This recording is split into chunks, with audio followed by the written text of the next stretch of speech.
Nehemia I te pene ahuru mahoe. Te whea tawana, te mauta atai whaati anua, I te maiti te rerohiara. Pārhei hora te whea tawana no te mauta atatua I Yerutarema, e te whea I Toera. Ua tui hora I te terero, ia tae mai te ahuru o te taatai a pārhei I roto I te oire moa, I Yerutarema. E to I wāra. E roto iai te mau oire atuara parahi ai. Ua haa mai tai mai ra te taatatua I te whaati anō mai I te prau e pārhei I Yerutarema. Te ieho I taua wheiara rahi I taua whenuara I pārhei I Yerutarema. Te pārhei raho I te taatatua I roto I te mau oire o Iuta, e roto I te mau oire atua o Iteraera. O te taatau tōna wahi. Te mau tahuara e te mau atirevi, e te mau netimini, e te mau tamaria te whea tawini o Toromona. Te pārheira te teipai te mau tamari a Iuta I Yerutarema, e te mau tamari a Peniamini. To te mau tamari a Iuta, no te mau tamari a Wharita, o Atatia, a Utia, a Tetaria, a Amaria, a Tefatia, a Maharare Era, e o Maateia, a Paruta, a Torahote, a Hataia, a Ataia, a Yoiaripa, a Tetaria, a Tironi. E te mautamari atua a Wharita I pārhei I Yerutaremana. E mhaia hanere e ono ahuru mawau I te whea aitoan aera. Te ieho I te mautamari a Peniamina. O Taru a Meturama. O Ioeta. A Petaia. A Toraia. A Maateia. A Itiera. A Ietaia. E muri ai ana o Tapai e o Tarai. E iwa ia hanere e piti ahuru mawau. E te tamaitia a Titeri o Ioera, tō rātou ia whaitoito. E te tamaitia a Tenuara o Iuta, o te whaitoito tauturu ia I taua uireira. Tō te whea tahuara o Ietaia a Yoiaripa o Iatina hoi.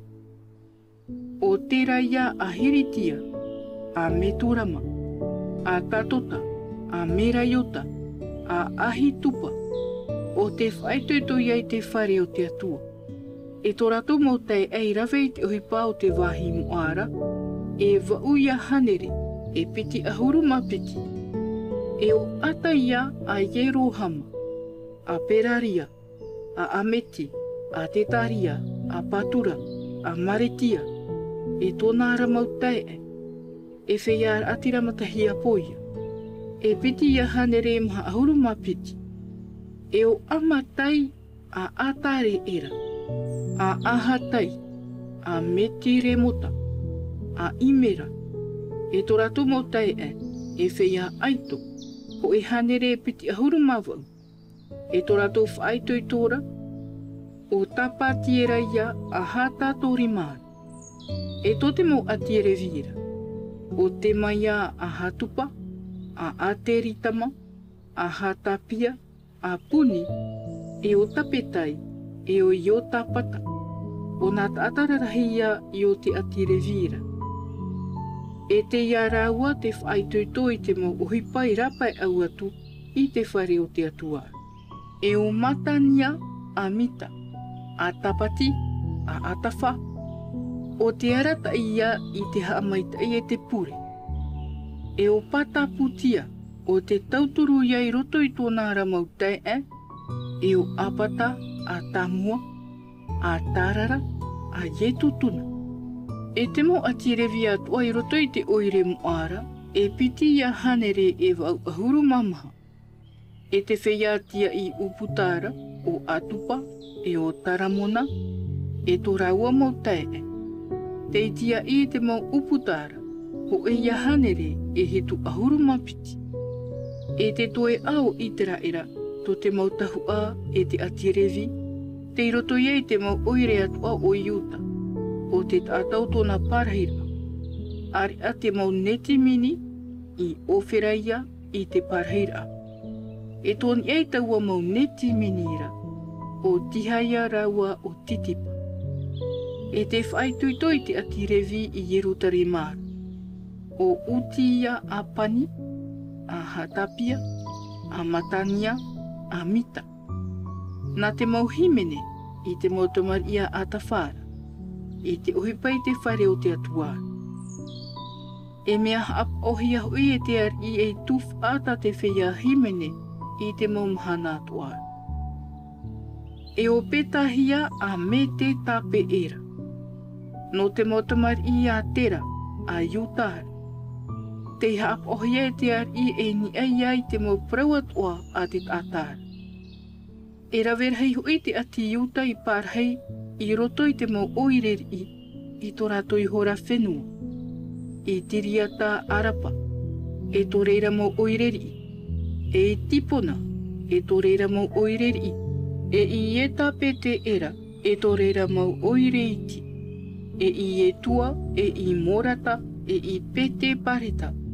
E I hatara tuara, e I bere tepa, e tō reira mau oireiti. E I tite rata, e I metona, e tō reira mau oireiti. E I ene rimona, e I tarea, e I yaramuta, e I tanua, e I aturama, e tō reira mau oireri. E I ratita, e tō reira mau o, e I ateta, e tō reira mau oireri. Parahei hora rato nā pere te pā e tēno aturei te peho I o hino māra. Te mautamar I hui a Peniamina mai tepa mai, I mitamata, e aia, e petera, e tō reira hui mau oireri. E te anatota, e nopa, e anania, e hatora, e rama, e titaima, e hatita, e tepoima, e neparata, e rota, e ono, e te peorau te tahua o hipāra. E te mau pupu atirevi, te Iuta te teipai te parheira, te Io Peniamina te teipai.